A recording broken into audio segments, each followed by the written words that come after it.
So, you're welcome to my channel where we simplify the practice of quantity surveying. Thank you for staying tuned for another episode where we shall be building up unit rate for painting. And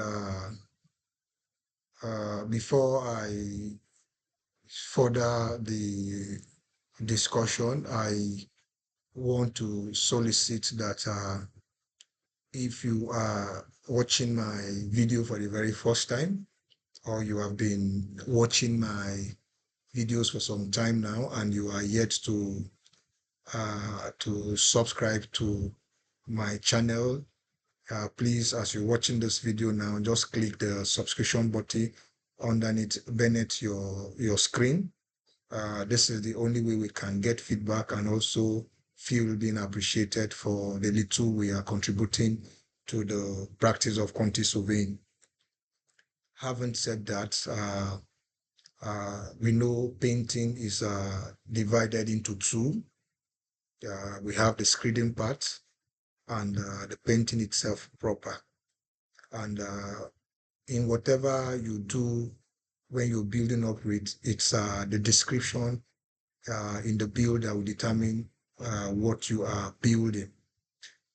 Say if the description says you should apply a coat of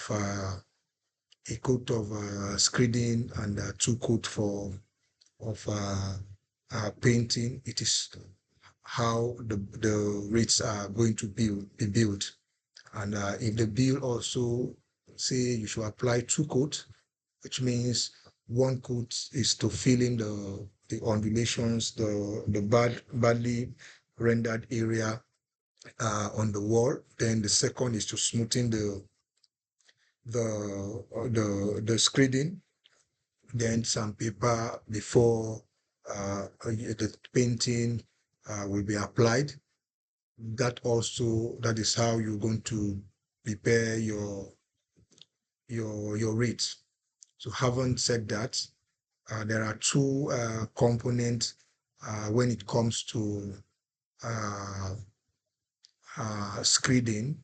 Say if you are not buying the already prepared uh, already factory mixed screening material where you don't need to buy, get to the site and you start applying, or then, which means you may need to go the orthodox way where you get the POP cement, then you get the paint, then the paint will now be mixed with the POP cement to the uh, way the painter feel it is already fluid and easy to apply on the wall. Then he can now use it on the wall. So having said that, as you can see on my screen, I I itemized the two most important ingredients for the preparation of the screening mortar. So it is, in this case, I'm using a singular brand called Molder 3.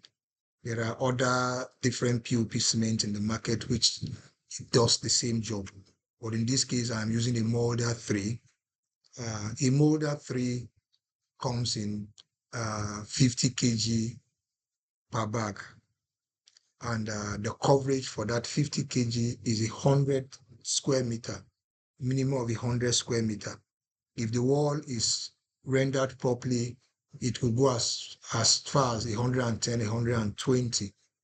But considering that the workmanship level you're going to have might be defective a little, you're not going to get a perfect finish on the wall. So you have to make some concession for those undulations and all of that that you are going to feel.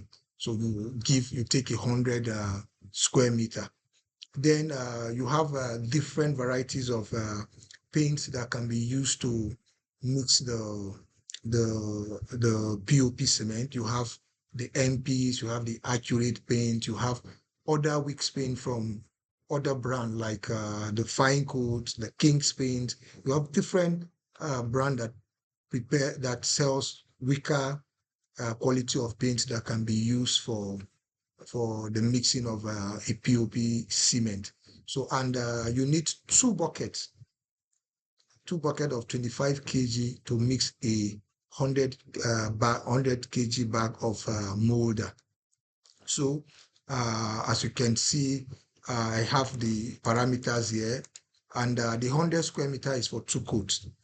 So, as you can see here, I have the molder too. It comes in 50 kg, and the coverage is 100 square meter, and the cost per bag is 12,000. So if it is a 12,000 divided by 100 square meter plus the 5% gives you 126 naira. Then the POP paint, POP paint that I did said, it could be accurate, it could be MP, it could be whatever. Sales for 8,000 per bucket, some 6,500, 8,000. So it fluctuates depending on where you are. So you have 8,000, and since it is 2 buckets, you need to mix a bag of 50 kg. The 2 bucket is 16,000 naira. Why the coverage is the same as the 100 square meter, because the same 200, it is the same 50 kg, 2 bucket that you're going to use to mix 50 kg that will give you a coverage of 100 square meter. So if you divide the 16,000 by 100 square meter, which is the coverage, it will give you a 168 naira. Of course, the consumables for a perfect painting, it is expected of you to tape all the edges of door, edges of window, to prevent having you litter the aluminum frames or the wooden frame with POP materials or paint. So you needed to tape it with masking tape, and over time we've been able to gather this data that a 2% of the cost of 2% of the cost of your material can account for the amount of tape you are going to use for a particular job. So you can see now I have a 2% of the combination of the molder 2, the molder 3, and the paint to give me a 5 naira each kobo. Then of course the transport.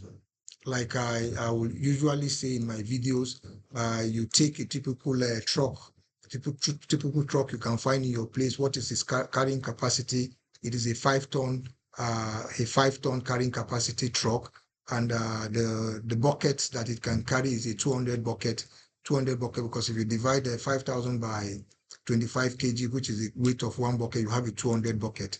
Then for the POP cement, it's a 50 kg per bag. If you divide 5 ton by 50 kg, you have 100 bag. And the cost is the transport cost is 65,000. Offloading cost is 20,000. Then the coverage for the 200 bags is 10,000 square meter. So if you divide the 10,000 square meter by the cost of your transport and unloading, you have 8 naira 50 kobo per square meter. The same thing for the truck. So if you add the two costs for the paint and the POP cement, it gives you a 16 naira per square meter. So you have your total of 315 naira per square meter for material. Of course, like the labor, it differs. You have a first and second quote for 300, some do for 200, depending. So in this case, I am applying 250 naira per square meter for the labor. So if you add the labor and the material for POP, you're going to have a 565.88 naira per square meter. So why I am splitting the two rate is because sometimes in the bill, the screeding stands alone, and the painting stands alone. The description will be all encompassing, where it captures the screeding and the painting. So in whatever case you find the bill, you can add the two rates. That's the 500 plus the 2,000 will give you the total cost for screeding and and painting. So as for the painting, there are paint of different brand and different price in the market, depending on whichever one you want to use, and the covering capacity. For high quality paint, their coverages are more compared to the low quality paint, because for the high quality paint, a two coat will give you a good coverage where you have your desired finish.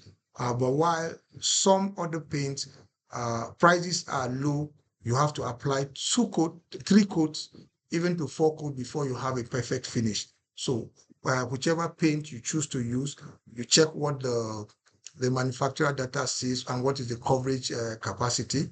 You apply it the same. So in this case, I'm using a bagger paint, and the bucket cost of the brand I am using, because there are different brands in bagger. So let's assume I am using one of the brand, and the cost of the brand is 80,000 per drum of 25 liters, 25 liters, 25 liters, and the coverage for two coats is 40 square meter, meaning if it is a one coat, you are going to get an 80 square meter. So a covering for two coat is 40 square meter. So I'm dividing the 80 by 40 square meter, which is the coverage. It gives me 2,100. Then consumables, of course. Sorry, let's even assume I have taken consumables. I have taped my I've taped my wooden frames and windows. I included that cost in my POP. So the paint has no consumable again, because the roller brush is the tool of the painter, so it has to come in with this tool and all. But if you're not selecting the job where you have accounted for the cost, since you assume you are going to do a subcontract where the painter is expected to come with his own ruler and all of that, you have to take cognizance of the rulers, scrapers, and the brushed paint as part of consumable, because they are things that you use and dispose. But in this case, my thinking, if I am doing a direct, if I'm going to employ my painters directly to work under me as a construction firm, I'm not subletting it, then I have to take cognizance of all of those consumables, because I'm going to buy it in any way and give to my workers to use. But in this case, I am assuming I am going to sublet those aspects of those jobs to petty contractors that will bring in people that have their rulers and all. And in this case, I have already taken account of those consumables. In my rates, I am going to sell to the subcontractors as 300 per square meter. So if you sum this to this, you are going to have a 2,407 naira 50 kobo. So now the cost for painting is a 2,407 naira 50 kobo, while the cost for screeding is a 565 naira 88 kobo. If you now bring the two rates together, you'll be having a 2,975.93 without your proportional cost, overheads, preliminaries, and all. So this is your direct cost for the work, excluding all the indirect prices. So you can see. So now, like I did said, it depends on the brand of paint you are using. There are brand of paint like fine coat, accurate to dust paints, and all of us. Their paints are of a cheaper price, maybe 20, 30, and all. So if you change the price and either change the coverage, you have either lesser price. So this price is not static. It all depends on the the quality of paint you're using to now determine what the price of paint is. Also, if you are using the trade paints, either satin or silk and all of that, it comes in 5 liter bucket, but the coverage is about 80 square meter. It comes in it's about 80 square meter, the coverage of that 5 liter, because of how you have mixed it. So you can as well put the price, because the price is high. You put the price here, you put the 80 square meter here, you put the price here, it gives you this. For the screening, it's a standard. Why it is the only place that changes, it is the quality of paint that you are going to use that will determine what your end result in terms of price will be. So if I've been able to, if this rate build up on painting have been able to add to your knowledge on how to build up rate for painting, please, you can leave comment on my page. You can like the page. You can as well share to others that are in the profession of quantity surveying for them to learn as well. Thank you. See you next in the next episode. The next episode, I'll be building up rates for external external external screeding, because the external screeding is waterproof. If you apply this screening on the internal or on the external, you see it swollen and all, because it absorbs water and swell up. So this is just for the internal screening. The next episode, I'm going to share with us how to build up rates, because it's different materials that will come in. Then you are now going to bring in your adhesive gum that you're going to glue, that you're going to use to mix with the paint and all of that. So see you next, and